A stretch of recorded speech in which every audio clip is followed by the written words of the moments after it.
Começamos agora mais uma transmissão ao vivo do TV Folha, direto da redação da Folha de São Paulo. Nosso tema de hoje é a prisão do publicitário do PT, João Santana, e de sua mulher, envolvidos ontem em mais uma fase da Operação Lava Jato. Aqui ao meu lado, o repórter especial da Folha, Mário César Carvalho. O publicitário chegou hoje pela manhã da República Dominicana. Ele estava lá prestando serviço para a campanha de reeleição do presidente daquele país, Danilo Medina.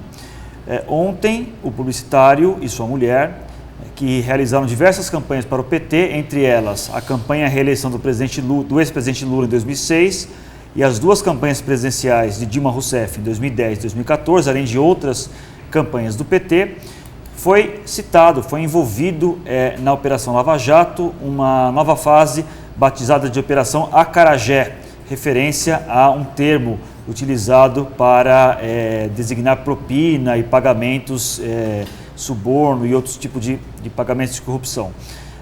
O publicitário é acusado de ter recebido no exterior, em contas não declaradas, recursos provenientes da construtora Odebrecht e de um lobista, um representante de um estaleiro de Singapura, no Brasil.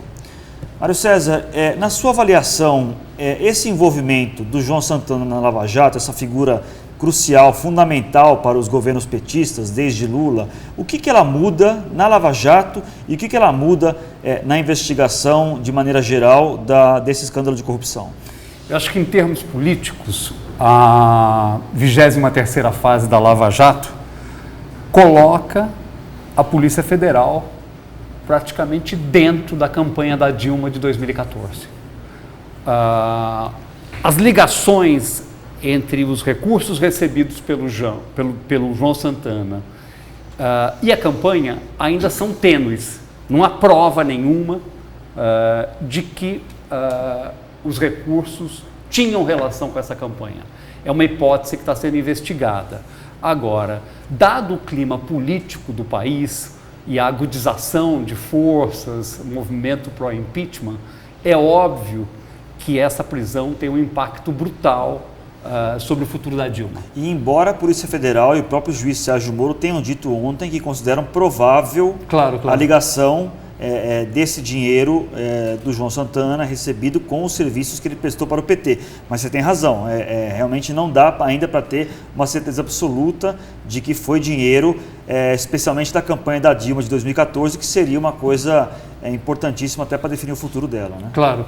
E acho que além do impacto político na campanha da Dilma, eu acho que tem outro impacto nas investigações relacionado ao Odebrecht. Eu fiquei extremamente impressionado, muito bem impressionado, com a qualidade do material que a Polícia Federal coletou. A operação de ontem resulta de praticamente 1 ano de investigação. O bilhete, por exemplo, apreendido, em que a Mônica fala que tem uma offshore criada no Panamá, que tem conta na Suíça, Shellbel. Ninguém sabia dessa empresa, ninguém sabia de contas de contas não declaradas do casal João e Mônica fora do Brasil. O João sempre defendeu que tudo que ele fazia era de caixa 1, de que não tinha recursos ilícitos. Eu acho que, quer dizer, esse discurso vai passar por uma reforma brutal, né? E é um bilhete que foi apreendido 1 ano atrás, né? Exatamente. Em fevereiro do ano passado, né? É um bilhete de próprio punho da Mônica, que é mulher do João Santana, mas também trabalha, é mais do que apenas a mulher dele, ela trabalha com ele. Ela administra, exato. Ela é uma pessoa fundamental nas empresas, na empresa do João Santana. Um bilhete de próprio punho dela para um lobista. E fica a pergunta, o que um lobista tem a ver com campanha eleitoral, né? Por que um lobista pagaria, ainda mais no exterior, em contas não declaradas, recursos para um marqueteiro, né? A suposição da PF é que esse lobista está repassando dinheiro de contratos das empreiteiras com a Petrobras. Ninguém sabe ainda. Esse lobista trabalhava para Capital Fells, que é o o estaleiro, né? de Singapura. Isso. Agora, é uma pessoa que está na Petrobras há mais de 30 anos. É um polonês, né? Um lobista polonês que está no Brasil desde os anos 80, né? Isso, ele trabalha lá praticamente 30 anos, conhece a Petrobras, talvez melhor que o próprio presidente da companhia, e sabe ali caminhos que só esses lobistas conhecem. Essa prova me parece a mais complexa, de como você vincular o dinheiro desse lobista com empreiteiras e campanhas políticas.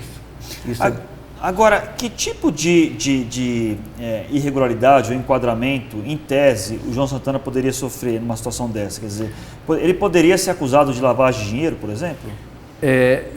Se ficar provado, é tudo no terreno da hipótese, claro, né? A gente está ainda numa investigação que ainda tem uma série de dúvidas, então vamos com cuidado.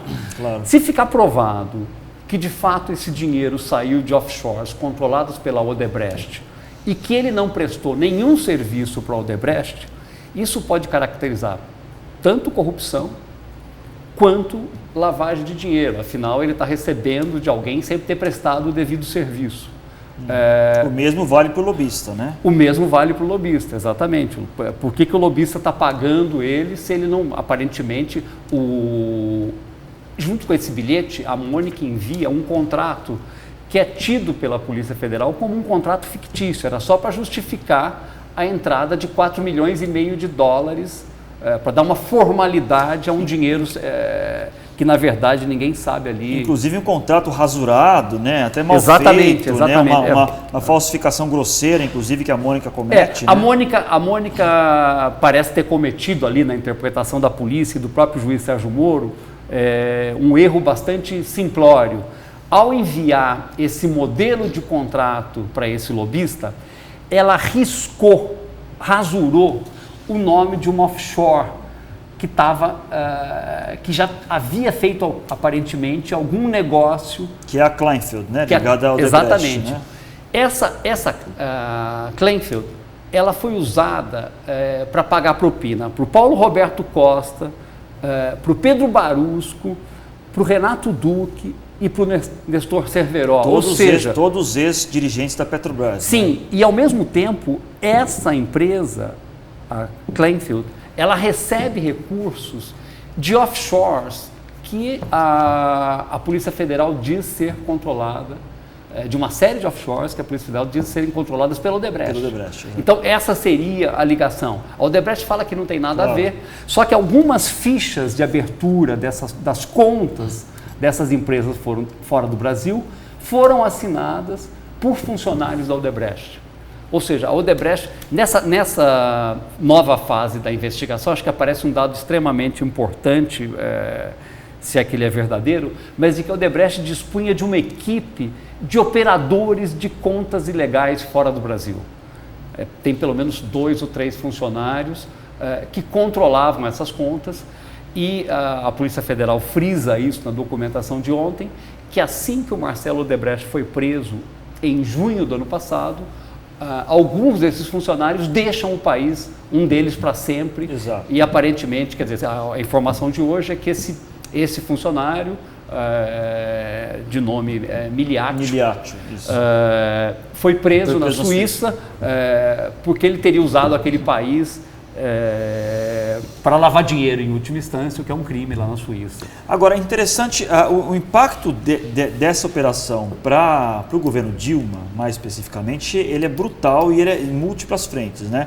Tem a frente jurídica, digamos assim, a frente do processo de cassação, que existem 2, na verdade, um que está sendo analisado pelo Tribunal Superior Eleitoral, além do impeachment sendo analisado na Câmara dos Deputados.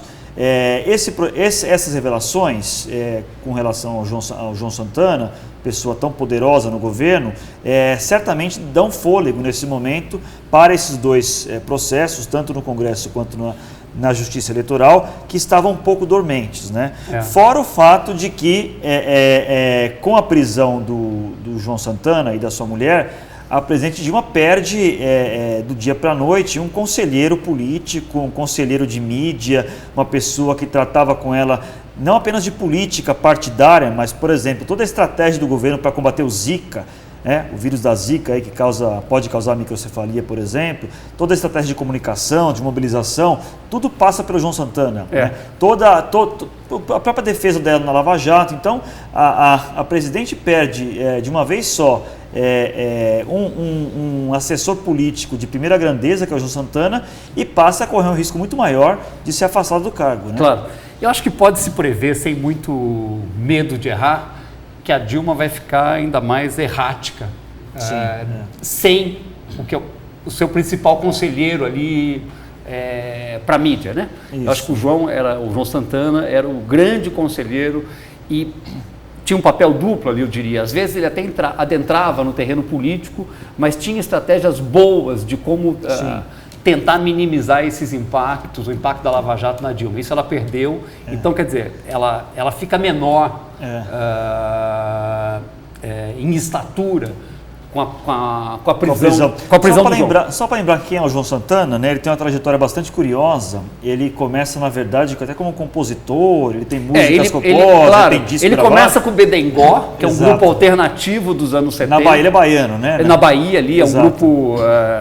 sei lá, acho que eles queriam seus novos baianos. Novos baianos genéricos. Mas não tinham talento para isso, não tinha o Moraes Moreira, não tinha uma Baby, era uma tentativa até interessante, eu acho, de misturar rock com música regional. Ele depois vira jornalista. Ele tinha esse apelido Patinhas, né, na época de universidade, que ele era o dono do cofre, era o cara que cuidava ali das finanças do centro acadêmico e tal. Depois ele vira jornalista. Tem um episódio importante na Isto É. Ele é o jornalista que vai descobrir o Heriberto França? Uma testemunha talvez das mais importantes ali no caso Collor, isso. Né? Que é o Heriberto. Que é o motorista, né? Que denuncia toda o Fiat Elba, né? Claro. Então, ganha o Prêmio S por isso? Ganha o Prêmio S, ele era da Isto É, essa época, junto com o Mino Pedrosa e outro jornalista. Depois ele se encanta com o mundo do marketing político, vai trabalhar com o Duda Mendonça. Duda Mendonça vira o grande mentor dele no começo, claro. Né? E depois ele adquire ali voo próprio e passa a ser ali, talvez até maior que o Duda Mendonça. Ele substitui o Duda Mendonça em 2006, né? O Duda Mendonça fez a campanha do Lula em 2002, o João Santana pega a campanha de reeleição do Lula e cai nas graças do partido. Claro. Né? Acho que tem uma aparente ali maldição, né? Que o Duda cai na época do mensalão por conta de recursos ilegais recebidos fora do Brasil. Impressionante como a história se repete. Claro. Né? Como tem semelhanças, né? Não é exatamente igual. Né? Não é igual, mas tem semelhanças, mas tem um traço em comum que é o seguinte, parece que não tem campanha política no Brasil sem o uso de caixa 2 no exterior. Isso que me parece mais surpreendente, né? Quer dizer, os partidos, mesmo depois do mensalão, continuam usando essa estratégia porque sabem que é mais difícil rastrear dinheiro no exterior. Só que nesse caso, eu acho que vale a pena contar isso para os telespectadores, o João e a Mônica receberam dinheiro em Nova York. Eles tinham uma conta num banco suíço, que esse banco não tinha agência em Nova York, mas tinha um correspondente que era o Citibank. As autoridades americanas são muito, muito diligentes em ajudar países a combater corrupção. Por quê? Porque eles acham que a corrupção mina um dos principais valores do capitalismo, que é a concorrência. Então, essa documentação veio para o Brasil... Rapidíssimo. Muito rápido. Muito mais rápido do que a Suíça mandaria. Sim. Eu acho que abriu uma nova frente de cooperação internacional, que é uma das ferramentas principais da Lava Jato, e numa velocidade que me pareceu estonteante. Ou seja, se você quer manter dinheiro não declarado no exterior, não coloque nos Estados Unidos. Ou não deixe passar. Você pode até ter em outro país, o deles o destino final era a Suíça, mas é um caso similar ao do Maluf. O Maluf também tinha dinheiro que o destino final era Ilhas Jersey, só que ele passava por um banco de Nova York. O simples fato de passar por um banco em território americano é crime, ou seja, o João Santana, além de toda a situação dele complexa no Brasil, ele provavelmente vai responder um processo nos Estados Unidos por transitar dinheiro sem origem clara numa conta no Citibank de Nova York. E você mencionou o Duda Mendonça, né? O caso, acho que vale a pena relembrar o que foi o Duda Mendonça na CPI dos Correios em 2005. A CPI dos Correios investigava o Mensalão, que foi um dos episódios mais marcantes e mais tensos, dramáticos do Mensalão, que foi o Duda Mendonça, que se voluntaria para prestar um depoimento para a CPI, chega lá, surpreende o país todo ao confessar que recebeu recursos no exterior de maneira não declarada, da campanha que ele fez para o Lula em 2002. Naquele momento, o impeachment do Lula ficou por um fio, mas o Lula tinha uma sustentação ainda política muito maior do que a Dilma tem hoje. Claro. Mas é um dia em que petistas começam a chorar, vão no plenário da Câmara. Aquele dia é o dia que eu acho que quebra de uma vez a aura, o cristal do PT, né, da imagem ética do PT. O Duda depois acabou absolvido pelo Supremo Tribunal Federal, né, foi denunciado, acabou absolvido, mas é um episódio marcante e que tem semelhanças com o que acontece agora. A grande diferença do episódio atual em relação ao Mensalão e a investigação em torno do Duda, me parece a existência de empreiteiras. Isso. Ou lobista ligados à Petrobras, o que praticamente, o termo é forte, mas acho que criminaliza, em tese, a origem do recurso. O Duda dizia, olha, eu recebi fora do Brasil, foi uma inflação fiscal, eu não declarei esse dinheiro, mas o dinheiro é de origem lícita. Eu acho que agora a dificuldade é provar que é lícito. O João Santana provar que ele recebeu recursos lícitos no exterior. Essa é a grande dificuldade. Acho que tem mais um aspecto que vale a pena abordar, que você mencionou, quer dizer, que é essa dificuldade de que dinheiro para campanhas eleitorais, para marketing político, que é uma atividade caríssima. O João Santana, de maneira declarada, né, o que entrou em Caixa 1, recebeu do PT em 2014 80 milhões, algo como 80 milhões de reais, quer dizer, uma fortuna realmente. Agora, parece impossível realmente que esses marqueteiros, esses publicitários se contentem em receber o seu dinheiro de maneira declarada aqui dentro do país, ou mesmo que seja no exterior de maneira declarada. Você acha que agora a regra vai mudar, né? Esse ano, em 2016, a eleição, a partir de agora, tende a ser uma eleição mais barata, porque a campanha eleitoral vai ser menor na televisão, também está proibida a doação de grandes empresas. Será que agora haverá algum tipo de mudança, ou a atividade do marketing político realmente é uma atividade difícil de ser controlada? Eu acho muito difícil, eu sou um pouco cético sobre mudar o caráter dessa questão, né? Por quê? Porque eu acho que o brasileiro adora espetáculo. Acho que você não pode dissociar, por exemplo, a espetacularização da campanha política do que ocorre com as novelas no Brasil. A pirotecnia está um pouco na alma do brasileiro. Eu acho que as pessoas adoram isso. Então, eu acho difícil, por exemplo, você voltar a um modelo. Eu acho que seria essencial voltar a um modelo mais simples, mais barato, onde a participação da sociedade fosse definitiva. É uma vergonha, por exemplo, que no Brasil a participação social nas campanhas seja praticamente zero, é tudo pago. Exato. A gente não tem nada parecido, por exemplo, do que acontece, sei lá, na Inglaterra ou nos Estados Unidos, onde as pessoas se voluntariam e fazem campanha de graça. Aqui, a campanha do Obama, por exemplo, foi isso, né? Claro. A campanha do Obama teve uma legião de voluntários a do Sanders e pequenas agora, doações. No Partido Democrata nos Estados Unidos, há uma série de voluntários. Mesmo. Aqui não, aqui é tudo pago. Eu acho que é muito difícil mudar esse modelo. Por quê? Porque eu acho que no Brasil a política virou praticamente sinônimo de um meio rápido de ascensão econômica. Exato. Então, quer dizer, da mesma forma que você quer ficar rico jogando futebol, as pessoas sonham em enriquecer fazendo política.